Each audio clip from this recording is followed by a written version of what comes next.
एक ऐसा मामला जिसकी वजह से दो एटमी ताकतें आमने सामने आई, जिस वाकये की वजह से पाकिस्तान और भारत के जंगी तैयारों ने 1971 के बाद पहली बार एक दूसरे की बैनुल अक़वामी सरहदों को अबूर किया। दोनों ममालिक के जंगी तैयारे आमने सामने आए, सरहद के दोनों तरफ अफवाज को मुतरक किया गया और 4 जंगें लड़ने वाले दो एटमी ममालिक 5वीं जंग के दहाने पर आ गए और बाद में आलमी ताकतों को बीच में आकर मामला हल करवाना पड़ा। वो वाकया असल में क्यों पेश आया और इस वाकये से भारत में नरेंद्र मोदी की हुकूमत ने कितना सियासी फायदा उठाया और किस तरह अपने 40 फौजी एहलकारों की लाशों पर सियासत खेली, इस हवाले से अब हकायक खुलकर सामने आ रहे हैं, जो ये बात साबित करते हैं कि भारत ने कैसे पाकिस्तान पर दहशतगर्दी के इल्जामात लगाकर आलमी सतह पर अपने शर्मनाक बयानिए और खतरनाक सियासी एजेंडे को फरोग दिया और मकामी सतह पर उसे अपने सियासी और इंतखाबी फायदे के लिए इस्तेमाल किया। हम बात करें फरवरी 2019 में पेश आने वाले पुलवामा हमले की, जिसमें भारत के 40 सीआरपीएफ एहलकार एक अस्करी हमले में हलाक हुए और भारतीय हुकूमत ने फौरी तौर पर इसका इल्जाम पाकिस्तान पर लगा दिया।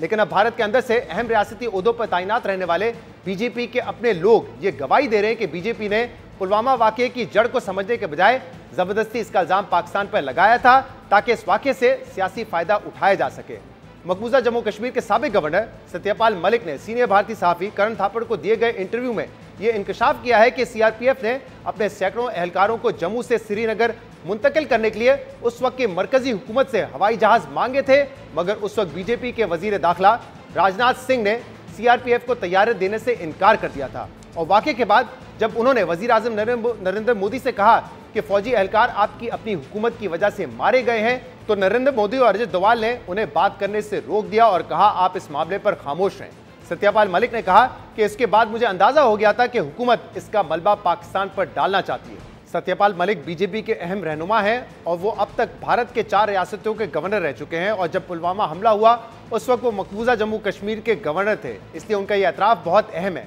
सत्यपाल मलिक के मुताबिक भारतीय हुकूमत हमले के फौरी बाद ये फैसला कर चुकी थी कि इस हमले का मलबा पाकिस्तान पर डालना है, जबकि मसले की जड़ कुछ और थी। सत्यपाल मलिक के इंटरव्यू से ये बात वाज़ेह होती है कि भारतीय हुकूमत को पुलवामा हमले का पहले से इल्म था, मगर इस हमले को रोकने के लिए कुछ नहीं किया गया। कई रोज तक 300 किलो धमाका खेज मवाद से भरी गाड़ी रियासत में घूमती रही, मगर उसको किसी ने इंटरसेप्ट नहीं किया। मोदी हुकूमत जानती थी कि जिस रूट से सीआरपीएफ के 78 गाड़ियों का काफिला गुजरेगा, जिसमें 2500 से ज्यादा एहलकार सवार थे, वो हमले की जद में आ सकते हैं, मगर उसके बावजूद उसके रूट और आसपास की सड़कों पर सिक्योरिटी का कोई इंतजाम नहीं किया गया और जब हमला हो गया तो 40 फौजी एहलकारों की लाशों को सियासी और इंतखाबी फायदे के लिए इस्तेमाल किया गया। जबकि भारतीय जरीदे की तहकीक के मुताबिक पुलवामा हमले से सिर्फ एक दिन पहले तक कम से कम 11 इंटेलिजेंस रिपोर्ट्स इस खतरे का इजहार कर चुकी थी कि इस किस्म का हमला हो सकता है, मगर मोदी हुकूमत ने तमाम थ्रेट अलर्ट्स को सुना अनसुना कर दिया और हमले के बाद भी भारतीय तहकीकाती एजेंसी एनआईए के अफसर ने यह बताया था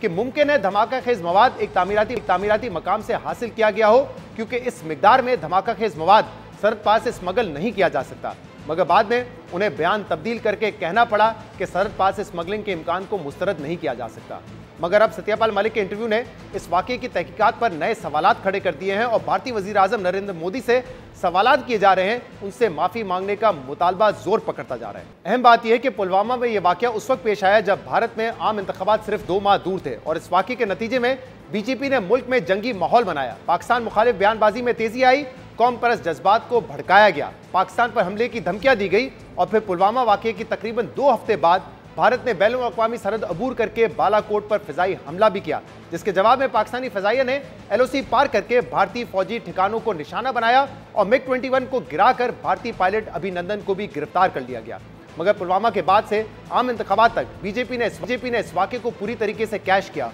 और इस वॉर मॉन्गरिंग के नतीजे में बीजेपी 2019 के आम इंतखाबात जीतने में कामयाब हुई और मोदी दूसरी बार वजीर आजम बन गए। मगर इसके बाद भारत के अंदर से ये आवाज़ें उठना शुरू हो गई कि नरेंद्र मोदी ने अपने फायदे के लिए खुद ये हमला करवाया था। पुलवामा वाकये को 1 साल पूरा होने पर कांग्रेस रहनुमा राहुल गांधी ने सवाल उठाया कि बताया जाए कि पुलवामा वाकये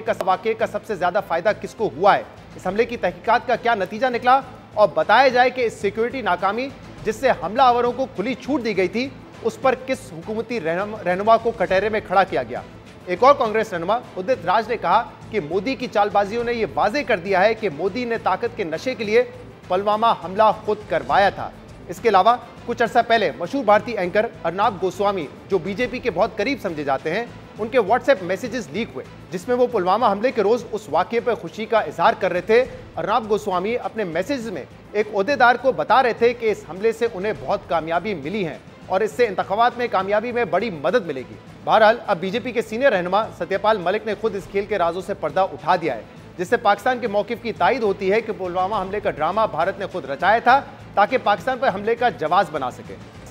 तर्जुमान दफ्तर ख्वाजा ने आज इस हवाले से अपने बयान में कहा है कि सत्यपाल मलिक के पुलवामा हमले के बयान ने पाकिस्तानी मौकिफ की तस्दीक की है। उम्मीद है आलमी बरादरी ताज़ातरीन इंकशाफ का नोटिस देगी। पाकिस्तान मुसलसल भारत के मनफी अज़ाइम, दहशतगर्दी के झूठे बयानिए और मकबूजा जम्मू कश्मीर में इंसानी हकूक़ की खिलाफ वर्जियों पर दुनिया से नोटिस लेने का मुतालबा कर रहा है। मगर अलमिया यह है कि जिस भारत ने कश्मीरियों से इनके हकूक़ सलब किए, मकबूजा जम्मू कश्मीर का खुसूसी दर्जा वापस लिया, रियासत को 3 हिस्सों में तकसीम किया, कई माह तक रियासत में कर्फ्यू लगा कर रखा, वही श्रीनगर में भारत अब G20 ममालिक की मेज़बानी करेगा और अमेरिका, यूरोपियन यूनियन, बरतानिया और फ्रांस समेत दीगर ममालिक इंसानी हकूक़ की खिलाफ वर्जियों को नज़रअंदाज करके भारत के जम्मू कश्मीर पर गैर कानूनी कब्जे को कानूनी जवाब फराहम करेंगे।